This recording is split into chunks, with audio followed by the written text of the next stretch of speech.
မင်္ဂလာပါဗျကားချစ်သူညီကိုမိတ်ဆွေများအားလုံးဒီနေ့တော့ဗျာညီကိုတယောက်မေးထားတဲ့ဒီ 415 စီးအကြောင်းရှင်းပြပါတဲ့ဒီကောင်းကိုဝယ်မယ်ဆိုလို့ရှင်ဘယ်အရာတွေကိုစစ်ရမလဲသူ့မှာဘာတွေအားနည်းချက်ရှိလဲဆိုပြီးကျွန်တော်မေးထားရှိပါဗျာအဲ့ဒါကိုကျွန်တော်အသေးစိတ်လေးပြောပြပေးသွားမယ်ကျွန်တော်တို့အရင်ခေတ်က4033တို့4032တို့ဆိုတာဗျာရိုးရိုးစက်မှုပတ်နဲ့လာဖြစ်လို့သူကတုံတောင်ဝက်ချော့တွေမှာလည်းပြင်လို့ရရဲ့ဗျပြက်လို့ရှင်လည်းပြင်ရတာလွယ်တယ်ပေါ့ဗျာဒီဝက်ချော့ဆရာကြီးလည်းတော်တော်များများနိုင်တယ်ဗျစီလည်းမရွေးဘူးဗျာကျွန်တော်တို့ဒီနေတံဘူးရဲ့စီကိုတော့ပြန်ထည့်သုံးလို့လည်းရတယ်ဗျာဒါပေမဲ့415စီကတော့အဲ့လိုမဟုတ်ဘူးဗျသူ့မှာ component ပတ်နေဖြစ်လို့ဗျာစီအရန်ရွေးတယ်ဗျအဲ့တော့ဒီ415စီ component ကိုဝယ်မဲ့ညီကိုတွေကိုကျွန်တော်ကကားမဝယ်ခင်ဒီ engine ကိုဘယ်လိုစစ်ရမလဲဆိုတော့ကျွန်တော်အသေးစိတ်လေးပြောပြပေးသွားမယ်ဗျာပထမဦးဆုံးအနေနဲ့ဒီ component စနစ်ဆိုတာဘာလဲဆိုတော့ကျွန်တော်ရှင်းပြမယ်ဗျရှင်းပြောရလို့ရှင်ဗျာ COPR ပြင်းနဲ့ပန်းပေးတဲ့စနစ်ဗျအဲ့တော့ဒီ C မတန့်တာနဲ့စစ်ဆေးမှုလိုအပ်ပြီဆိုတာနဲ့မိတ်ဆွေငွေကုန်မိတာမှတ်ဗျပထမဦးဆုံးမိတ်ဆွေကကားတစ်စီးကိုဝယ်မှုအရင်ဆုံးဗျာကျွန်တော်တို့ Facebook မှာ like ရှာလိုက်တယ်ဗျာ like ရှာလို့ဒီကိုကြိုက်တဲ့ကားတွေ့ပြီဆိုလို့ရှိရင်မိတ်ဆွေက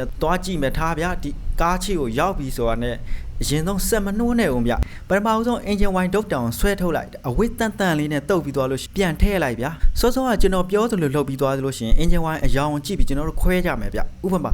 အမဲရောင်ဆိုလို့ရှင်ပြဿနာမရှိဘူးဗျာဒါဒီဇယ်ကားတွေရဲ့သဘာဝပဲဗျ तू ကအမဲရောင်လေးဒါပေမဲ့ဗျာကော်ဖီရောင်ဖြော်ထားတဲ့အယောင်လုံးဒီအညိုရောင်ခတ်ဖြော့လေးဖြစ်နေလို့ရှင်အဲ့ဒီကားကိုမိတ်ဆွေလုံးဝမဝဲနဲ့ဗျဒါစီလိုင်းနဲ့ရေလိုင်းရောနေရလေဖြစ်နိုင်တယ်ဗျ Huskat မှာပြက်နေရဒါမှမဟုတ်လို့ရှင်ဗျာ boy နဲ့အပ်နေတာလေဖြစ်နိုင်တယ်ဗျပြင်သိန်းချီကုန်နိုင်တယ်ဗျ engine wine တက်မှာဗျာ low နဲ့ fuel ဆိုတာရှိတယ်အဲ့ဒီဂျားထဲမှာချိရမယ်ဗျအရန်ကိုနဲလင်နေလို့ရှင်ဒီကား engine wine စားတဲ့ကားဖြစ်နိုင်တယ်ဗျနောက်တစ်ခုကကျွန်တော်တို့ရေတိုင်ကြီးအဖုံးဖြည်းဖြည်းလေးဖွင့်ကြည့်လိုက်ဗျရေတိုင်ကြီးထဲမှာဗျတန်ကြီးအယောင်နေနည်းနည်းထနေလားဒါမှမဟုတ်လို့ရှင်ဗျရေတိုင်ကြီးထဲမှာစီဝေးလေးနည်းနည်းလေးတွေ့နေရလားရေထဲမှာစီဝေးလေးတွေ့နေလို့ရှင်ဒါဗျ white cola ပေါက်တာဖြစ်နိုင်တယ်ဗျနောက်ထပ်လက်နှိပ်ဓာတ်မီလေးလဲဆောင်ထားဗျမိတ်ဆွေကဒီ engine အဖုံး has cover တွေဒီဘေးဘက်မှာစီတွေရွှဲနေလားကြည့်ကားအောက်ကိုလည်းငုံကြည့်ဗျ engine နဲ့ gear box ဆက်ထားတဲ့ဒီ flying wheel အုံကြားမှာဗျာစီတွေနည်းနည်းစိုးနေရတယ်ရှိလားစိုးနေလို့ရှင်ဒါ grind form မကောင်းတာဖြစ်နိုင်တယ်ဗျဒါလည်း gear အုံကြီးကိုကျွန်တော်ချပြီးပြန်ပြဲမှာလို့နည်းနည်းလေးတော့လက်ပေါက်ကတ်တယ်ဗျအဲ့ဒါကြီးစစ်ဆေးပြီးသွားလို့ရှင်ကျွန်တော်တို့ turbo စစ်မယ်ဗျာ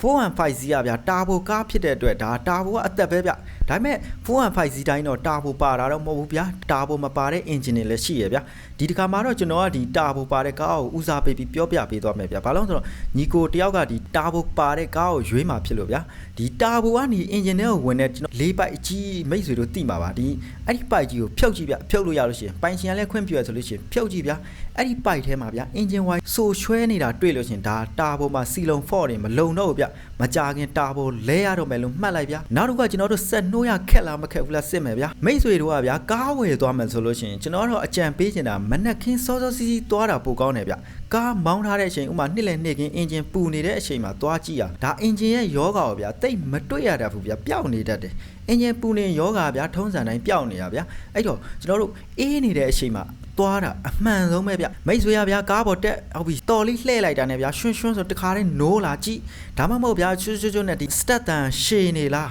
ဒီ415 စီး engine ကောင်းလို့ရှင်ဗျာတစ်ချက်ထဲနဲ့ကိုနိုးရမယ်ဗျဒီနေရာမှာဗျာမိတ်ဆွေတို့ကျွန်တော်ကနည်းနည်းလေးဘူးတုဒရအောင် SCV Valley အကြောင်းလေးကိုကျွန်တော်နည်းနည်းပြောပြမယ်ဗျများသောအားဖြင့်415 စီးမှာဗျာဆက်နှိုးရခက်လို့ရှင်ဒီ SCV ကနေပြဿနာပေးနိုင်တာဖြစ်နိုင်တယ်ဗျအရင်ဆုံးဆက်နှိုးရခက်လို့ရှင်ပထမဆုံးတရားခံ SCV ဗျ Section Control Valley ဗျသူ့မှာဗျာစီပတ်ရဲ့အနောက်မှာကက်လျက်သားပါတယ်ဗျသူ့တောင်ဝင်ရဗျာစီကိုဘလောက်လွတ်မလဲဆိုတော့ထိန်းပေးတဲ့ကောင်ဗျာပြဿနာမြန်မာပြည်မှာဗျာစီကတိတ်မတန့်တော့ဗျာဒီကောင်လေးထဲမှာဗျာကြီးလေးပိတ်ပြီးတော့ဂျမ်ဖြစ်သွားနိုင်တယ်ဗျဒါဆိုလို့ရှိရင်လေဖီအားမလာတော့ဘဲနဲ့ဆက်နှိုးကခက်လာတယ်ဗျာအဲ့ဒါအဖြစ်အများဆုံးပဲဗျလဲရင်လဲဒီတိတ်ဈေးမကြီးတာမို့အရင်တော့မကြောက်နဲ့ဗျာဒါကတော့နောက်တစ်ခုအနေနဲ့ကျွန်တော်တို့ nozzle ဘက်ကိုစစ်မယ်ဗျာဒုတိယတရားခံ nozzle ဗျာ nozzle ဆိုတာဗျာစီဖြန်းပေးတာလေဗျာဒါပေမဲ့ तू အခြေကိုမဖြန်းမနဲ့ဗျာအနောက်ကိုစီပြန်တာများနေလို့ရှင်စီလိုင်းထဲမှာဖီအားတိတ်မရှိတော့ဘူးဗျာဥပမာဗျာရေပိုက်ကောင်းထိတ်ကပေါက်နေတယ်လို့မျိုးလေးပေါ့ဗျာအဲ့ဒါဆိုလို့ရှင်လဲဆက်နှိုးကခက်တယ်ဗျာဒါကြတော့ပြင်တော့ဈေးကြီးသွားပြီဗျာကဲစောစကားလေးကျွန်တော်တို့ဆက်အောင်ဗျာကားတစ်စီးကိုဘယ်လိုဆက်ရမလဲဆိုတော့ကျွန်တော်ပြန်ဆက်မယ်ဗျာဆက်နှိုးထားရင်မိတ်ဆွေနားထောင်ကြည့်ဗျဒီ415 စီးက commonary ဖြစ်လို့ဒါဆက်တန်အရင်ငြိမ်နေရမယ်ဗျအင်ဂျင်ကတစ်နဲ့ဒီလိုလေးခောက်နေတယ်ဆိုလို့ချင်းဒါဘာတန်ဗျမ ဘားချိန်လိုက်ရင်ပျောက်သွားတယ်ကိစ္စမရှိဘူးဗျာဒါပေမဲ့ဒီကွက်လို့ပုံစံမျိုးပေါ့ဗျာဒီ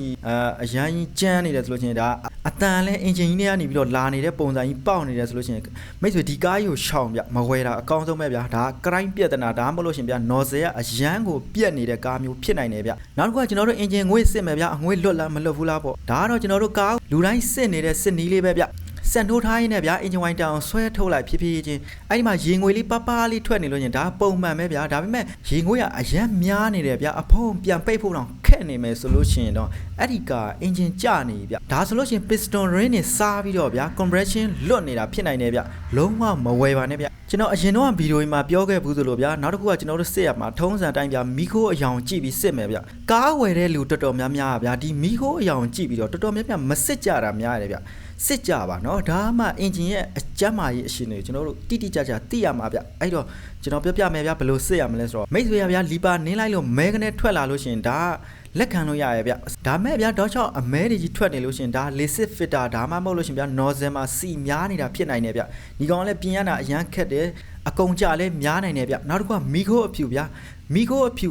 ကားလီပါနင်းနေတဲ့အချိန်မှာမီခိုးအဖြူတွေထွက်တယ်ဗျကိုမျက်လုံးနဲ့ဝင်လို့ရှင်မျက်လုံးတွေလည်းနည်းနည်းစက်နေမယ်စီစိမ်းအနှံ့လည်းနည်းနည်းလေးရနေမယ်ဆိုလို့ရှင်ဒါ nozzle မကောင်းတာဗျနောက်တစ်ခုကမီခိုးအပြာဗျအဆိုးဆုံးပဲဗျအင်ဂျင်ဝိုင်းမီခိုးလိုက်နေရဗျအဲ့ဒါဆိုလို့ရှင်အင်ဂျင်မှာစားပိတ်ပြန်လုပ်ရမယ်ကားဗျအဲ့ဒီကားဆိုရင်ရှောင်းဗျနောက်တစ်ခုကကျွန်တော်တို့မောင်းပြီးတော့စမ်းတက်မယ်ဗျဒီတစ်ချက်ကလည်းအရေးကြီးတယ်ဗျကားမောင်းတဲ့အခါဗျလမ်းချင်းအရှိန်နည်းနည်းလေးတင်မောင်းကြည့်ဗျမိတ်ဆွေတာဘူပွင့်တဲ့အတန်ဝှီးဆိုပြီးတော့ကြားလာကားဆွဲကတ်သွားလာနောက်တစ်ခါကျွန်တော်တို့အရေးပေါ်မှုဗျမောင်းနေရင်းနဲ့ဗျရုတ်တရက်လီပါနင်းမရဖြစ်သွားမယ်ဗျအင်ဂျင်ကအရှိန်မတက်တော့ဘဲနဲ့ဒီ RPM ဒီ2000လောက်မှာဗျတန့်နေမယ်ဆိုလို့ဒါကိုအရေးပေါ်မှုဝင်တယ်လို့ခေါ်ရဗျဒါကဗျကွန်ပျူတာ ECU ကနေကားကိုမပြတ်အောင်ထိန်းလိုက်တဲ့သဘောဗျဘာကြောင့်ဒီလိုဖြစ်တာလဲအများအားဖြင့်ဗျ C6 fitter ပိတ်နေရင် C မနာရင်ဖြစ်တတ်တယ်ဗျဒါမှမဟုတ်လို့ရှင်ဗျတာဘိုလေလိုင်းမှာပြဿနာရှိရင်လည်းဒီလိုလေးဖြစ်တတ်တယ်ဗျကားဝယ်ကန်ကြီးမောင်းကြည့်လို့ဒါမျိုးဖြစ်နေလို့ရှင်ဈေးစစ်လို့ရပြီဗျ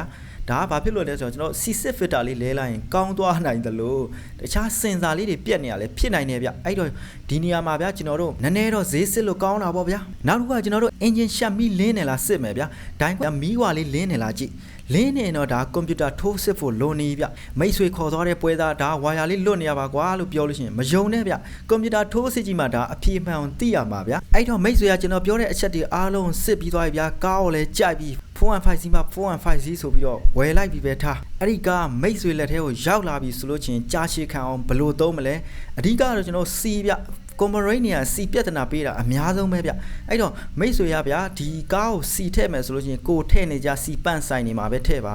သူတတ်မှတ်ထားတဲ့ဒီဇယ်ကိုပဲထည့်နယ်ဘက်တွေမှာဗျ C ပီပါနဲ့ဒီဘုံဝါတွေနဲ့ထည့်ရမယ်ဆိုလို့ရှိရင်မိတ်ဆွေရ C6 fitter အပိုတစ်ခုကိုတတ်ထားဗျဒါကအင်ဂျင်တက်တောင်းဗျပို့ပြီးတော့ဆွဲဆန့်ပေးလို့ရတယ်ဗျ C6 fitter ကိုလည်းမှတ်နှမျောနဲ့ဗျပုံမှန်လဲအထူးသဖြင့်ဗျ common range ဆိုတာ C တန့်မှကြိုက်တာမလို့ C6 fitter အဓိကပဲဗျညီကုန်းကျော်ပြောရလို့ရှင်ဗျဒီ 415C ကတကယ်ကိုမြန်မာပြည်မှာလူကြိုက်များပြီးတော့ကောင်းတဲ့အင်ဂျင်တစ်ခုဗျ power လဲ share ကောင်းတယ်ဗျ C စားကလည်းအတော်အသင်တက်တာတယ်ဗျမိတ်ဆွေရဒီကားကိုဂယူးဆိုင်မယ်ဆိုတော့မင်းသားလေးတစ်ပါးလိုပဲပေါ့ဗျာဒါပေမဲ့ဂယူးမဆိုင်ရင်တော့ပိုက်ဆံတွေရေစုံမျောသွားနိုင်တယ်ဗျကားဝယ်ရင်စောကကျွန်တော်ပြောခဲ့တဲ့အချက်လက်တွေကိုမဖြစ်မနေစစ်ပါဗျနောက်ထပ်အချိန်ရရင်လည်းကျွန်တော် common range ဆိုတာဘာလဲဆိုတော့ကျွန်တော်အသေးစိတ်လေးရှင်းပြပေးဖို့ရှိပါတယ်ဗျကားချစ်သူမိတ်ဆွေများအားလုံးလုပ်ငန်းကိုင်ငန်းတွေအဆင်ပြေကြပါစေဗျ